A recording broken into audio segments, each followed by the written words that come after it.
एक छोटे से गांव से एक ऐसी कंपनी की शुरुआत होने जा रही थी जिसके बारे में आज हम सब जानते हैं। 1938 में एक छोटी सी ट्रेडिंग कंपनी से स्टार्ट लेकर आज ये कंपनी पूरी दुनिया में अपने प्रोडक्ट्स की वजह से जानी जाती है। इनिशियल दिनों में तो ये सिर्फ ड्राई फिश और नूडल्स जैसी चीजें ही बेचती थी, लेकिन आज इलेक्ट्रॉनिक्स और दीगर बहुत सी चीजों में भी डील करती है। मैं बात कर रहा हूँ सैमसंग कंपनी की, जिसने वक्त के साथ साथ अपने बिजनेस को इतना एक्सपेंड किया कि आज electronics, ship building, construction, chemical, semiconductors और यहाँ तक कि मिलिट्री के लिए टैंक्स और हेलीकॉप्टर्स भी बनाए। लेकिन आखिर एक नूडल बेचने वाली कंपनी कैसे इलेक्ट्रॉनिक्स की दुनिया में टेक जायंट बनी? कैसे सैमसंग के सीईओ को प्रेसिडेंट को रिश्वत देने के जुर्म में सजा काटनी पड़ी?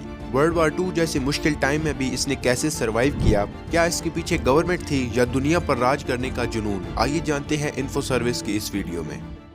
ली ब्योंग चुल फरवरी 12, 1910 ग्योंगसोंगनम नामी प्रोविंस के एक छोटे से गांव में पैदा हुए। क्योंकि ली एक वेल्थी लैंड ओनिंग फैमिली से ताल्लुक रखता था, जिसकी वजह से प्रॉपर एजुकेशन मिली, जो कि 20वीं सदी के कोरिया में एक बहुत ही रेयर बात थी। हायर स्टडीज के लिए ली को टोक्यो भेजा गया, लेकिन शायद किस्मत को कुछ और ही मंजूर था। वसेडा यूनिवर्सिटी में अपनी इकोनॉमिक्स की डिग्री को परस्यू करने के दौरान उसे एक खबर मिली कि उसके फादर की डेथ हो गई है और घर वापस आके उसे फैमिली बिजनेस को संभालना होगा। जापान क्योंकि उस टाइम पे इंडस्ट्रियल एडवांस कंट्री था, जिसकी वजह से मॉडर्न बिजनेस प्रैक्टिसेस में ली का शौक बढ़ गया। 1938 में ली ने सैमसंग संगोई नामी कंपनी बनाई, जिसका कोरिया में मतलब 3 स्टार होता है, जो कि ली के कंपनी के विजन को दिखाती है, to shine like a star. Lee का विजन अपनी कंपनी से सिर्फ फाइनेंशियल गेन का नहीं था, बल्कि वर्ल्ड वार 2 के वक्त में कोरिया जापान की कॉलोनी होता था। इसके मुताबिक एक ऐसा बिजनेस खड़ा किया जाए जो उनको हकीकी मायनों में आजादी दिला सके और मुल्क के लिए इकोनॉमी में कंट्रीब्यूट करे। लेकिन शुरुआत बहुत बुरे तरीके के लॉस के साथ हुई। शुरू में ली ने विरासत की रकम से एक राइस मिल लगाई, लेकिन बिना कोई मेजर प्रॉफिट दिए ही वो कंपनी डूब गई। लेकिन ली ने हिम्मत ना हारी और सैमसंग कंपनी की बुनियाद रखी, जिसमें वो खाने की चीजें जैसे कि वेजिटेबल्स और मसाला जात के साथ साथ ड्राई फिश जैसी चीजें भी एक्सपोर्ट करने लगे। 1945 तक कंपनी को काफी इकोनॉमिक ग्रोथ मिली, क्योंकि अब वो प्रोडक्ट्स को दूसरे कंट्रीज में भी एक्सपोर्ट कर रहे थे।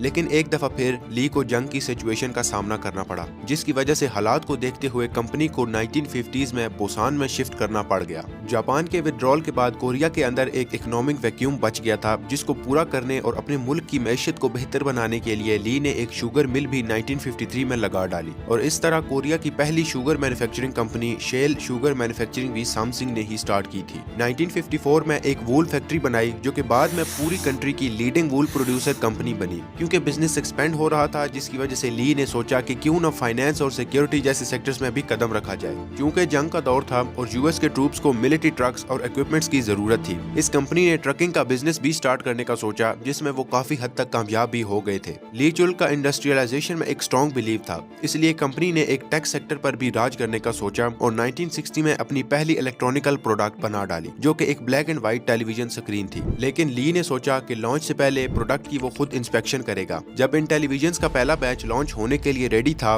ली को कुछ डिफेक्ट्स मिलने पर पूरा का पूरा बैच ही एम्प्लॉइज के सामने जला डाला। इस ड्रामेटिक एक्शन से ली ये पैगाम देना चाहता था कि सिर्फ क्वालिटी और परफेक्ट प्रोडक्ट्स ही बनाए जाएंगे, परफेक्शनिज्म पे कोई कॉम्प्रोमाइज नहीं होगा। ये ऐसा टाइम था जिसमें साउथ कोरिया जापान से इलेक्ट्रॉनिकल कंपोनेंट्स को इंपोर्ट करके प्रोडक्ट्स बना रहा था। सैमसंग ने 70s के टाइम में होम अप्लायंसेस जैसे कि रेफ्रिजरेटर और वॉशिंग मशीन्स प्रोड्यूस करना शुरू कर दिए। शुरू के डिकेड में जब सैमसंग ने रैपिड ग्रोथ देखी, तो उन्होंने सोचा कि क्यों ना हाई टेक इंडस्ट्रीज में कदम रखा जाए और इस तरह सैमसंग ने हार्डवेयर, टेलीकम्युनिकेशंस और सेमीकंडक्टर के डिपार्टमेंट्स पर भी फोकस करना शुरू कर दिया। 1980s में सैमसंग इलेक्ट्रॉनिक कॉर्पोरेट लिमिटेड के अंदर इलेक्ट्रॉनिक्स का एक अलग डिवीजन बन गया था। टेलीफोन्स, फैक्स मशीन की प्रोडक्शन भी अब लार्ज स्केल पर उभर के सामने आई। लेकिन फिर दिन आया 19 नवंबर 1987 का, जब साउथ कोरिया के सियोल शहर में ली ब्योंग चुल की मौत हो गई, जिससे कंपनी को नुकसान तो हुआ, लेकिन ली के बेटे ने चार्ज संभालने के बाद कंपनी की एक्सपेंशन फिलॉसफी के साथ ही शुरुआत की। ली की डेथ के बाद सैमसंग कंपनी 5 कंपनीज में तकसीम हुई, जिसमें से इलेक्ट्रॉनिक्स ली कुन ही के अंडर आई, जबकि बाकी 4 कंपनीज ली चुल के बाकी बच्चों में तकसीम हुई। चार्ज के बाद ली कुन ने एक न्यू मैनेजमेंट कॉन्सेप्ट भी इंट्रोड्यूस करवाया, जिसमें सैमसंग के एग्जीक्यूटिव्स को उसने फेमस लाइन कही, चेंज एवरीथिंग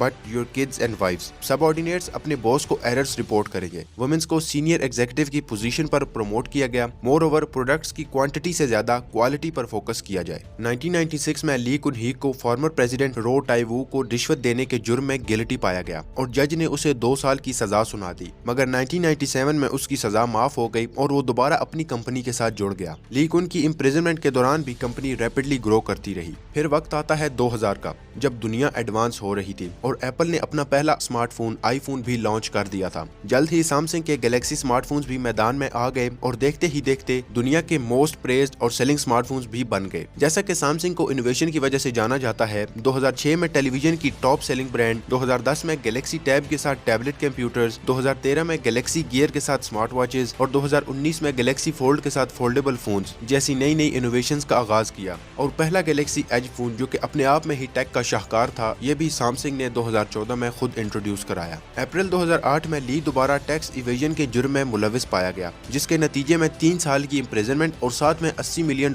का फाइन इम्पोज किया गया। लेकिन दोबारा 2009 में उसकी रिहाई हो गई, जब कोरियन गवर्नमेंट ने इंटरनेशनल ओलंपिक कमेटी में रखने की गर्ज से फैसला सुनाया। मार्च 2010 में सैमसंग के ग्रुप एग्जीक्यूटिव्स ने ली कुन को दोबारा सैमसंग इलेक्ट्रॉनिक्स का हेड बना दिया। 2014 में एक सीवियर हार्ट अटैक की वजह से वो अपनी बाकी लाइफ के लिए डिसेबल हो गया और इवेंचुअली 2020 में अपनी जान से हाथ धो बैठा। वही टाइम था जब इस कंपनी में परफेक्शनिज्म की स्टार्ट हुई थी और वो आज तक चली आ रही है। एक परफेक्शनिस्ट होने की वजह से ली ने ऐसे हाई स्टैंडर्ड्स की बुनियाद रखी थी जिससे कंपनी की क्वालिटी और एफिशिएंसी बहुत ही एडवांस हो गई। ली चुल की डेथ तक सैमसंग साउथ कोरिया में एक छोटी सी ट्रेडिंग कंपनी से पूरी दुनिया की लार्जेस्ट और मोस्ट सक्सेसफुल कंपनी बन चुकी थी। आपको वीडियो कैसी लगी कमेंट सेक्शन में जरूर बताइएगा। मिलते हैं आपसे एक और नई वीडियो में। शुक्रिया।